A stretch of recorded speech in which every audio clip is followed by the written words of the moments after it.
In the Horn of Africa, cheetah cubs have fallen victim to global warming and pet trade. Left vulnerable due to the loss of habitat, they are increasingly being targeted by the poachers. Our next report tells you more. 2 starving cheetah cubs are being injected with nutrients in a remote corner of Somaliland. At just 5 months old, they are dehydrated, stunted, and so lacking in the calcium they should be getting from their mother's milk, they have problems walking. But they are still alive and capable of making a run for it. Namibia-based NGO, the Cheetah Conservation Fund, and the government of Somaliland, which broke away from Somalia in 1991, have been rescuing trafficked cheetah cubs for the past 4 years. The 2 new arrivals are now in the care of CCF vet Dr. Anahi Gabriela Hidalgo Cordero. As you can see, their sizes are really small for the age that they have. They should be like kind of this size. Only around 6,700 cheetahs are left in the wild, according to the International Union for Conservation of Nature, with most of them in Africa. And the population continues to fall.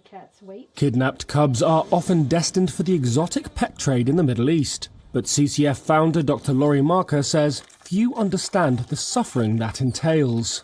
For every 1 cheetah that might make it into the pet trade, we see a loss of about 4 or 5 cubs en route. And we've actually had firsthand experience on that, watching them die. And if they do make it over into the pet trade, that one, it probably won't live to more than 1 or 2 years of age. Climate change plays a role. Droughts exacerbated by global warming are causing fewer grazing areas for wild prey and farm animals. Farmers who once could shrug it off when a cheetah attacked their livestock are now less able to shoulder the losses and will track down the mother to make money out of the cubs. But though Somaliland lies in one of the regions most affected by climate change, it is largely cut off from funding, says Environment Minister Shukri Ismail Haji. It is true that we're an unrecognised government. The international funding levels we can get is very little as a result. We can only get a small amount of development aid bought by agencies and the UN. But she says the government has a responsibility to protect wild animals and has set aside land for a national park, where the cheetahs can roam freely.